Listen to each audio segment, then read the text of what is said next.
Hi Shocky boy! It's been a while, so glad that you responded to my video about your challenge to atheist.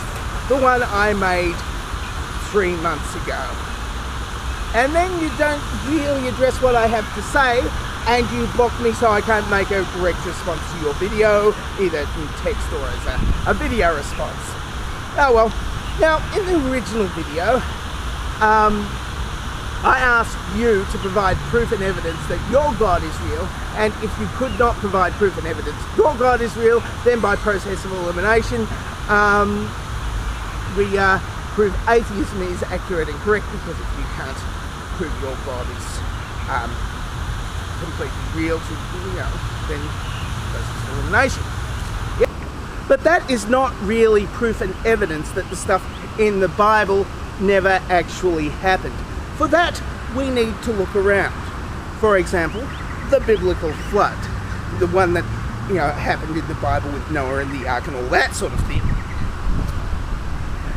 Now, when the biblical flood supposedly left enough water to cover all the land, which is about 6 kilometers, this would have left a lot of evidence on every part of the planet, including right here, which is pretty much a river valley where I'm standing right now. There is a lake, part of the lowlands of the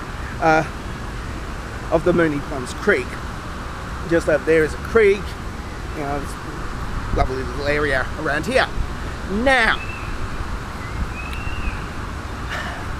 the problem here is that if there was a flood of such magnitude, the sheer volume of water draining out from the initial flood would have simply eroded away all of the topsoil, right down to the bedrock.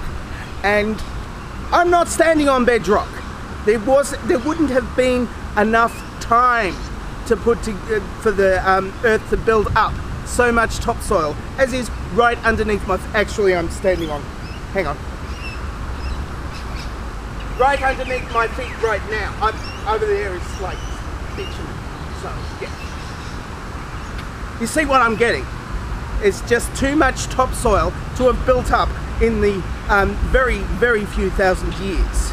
Too much topsoil, then more clay underneath there, and so forth. The massive volumes of water just would have completely swept it all out to sea, and there would be these huge level of sediment out of the end of every single river, and the same amount of sediment out at the end of each river delta. But let me analyze your video more closely.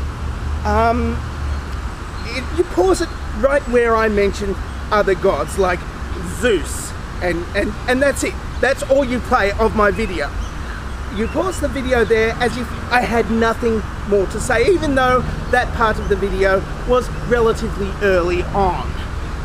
I mentioned all these other gods, the ones that you have eliminated, going on to ask whether you can prove that your God, your particular God, the one that you worship every Sunday, unless you are a Jehovah's Witness, then it's Saturday, but I don't think you're a Jehovah's Witness. I don't know exactly which sect of Christianity you belong to. Anyway, you as part of your response, you go on to say, to basically mock my boldness. Now, as I was thinking of a way to respond to your video, trying to prove that your God doesn't really exist, I remembered Kings 2:2. Yeah. Now, this is a story about the prophet, I think he was Elijah or something like that. Anyway, there were these 42 kids who were teasing him about being bald, and they all got mauled by a bear. Apparently, a brown bear, according to Nephilim Free. So, the biblical punishment for mocking bald people is being mauled by bears. 2 she-bears to be exact.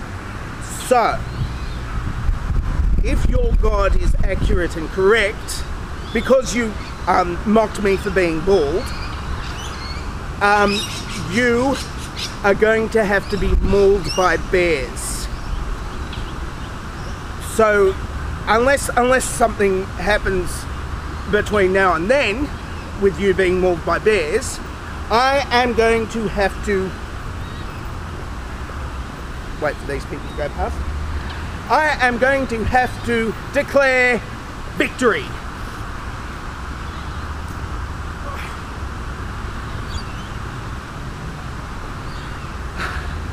Victory does taste sweet, doesn't it? You keep on declaring victory all the time, but you never actually win. It's so great winning, isn't it? No, you're going to have to be mauled by bears instead, aren't you? Either you win, or you get mauled by bears. No, you lose or you get mauled by bears. That's wonderful, isn't it? I'm sorry I can't watch you declare victory while being mauled by bears. I'm dangerously talented and I don't have a call sign.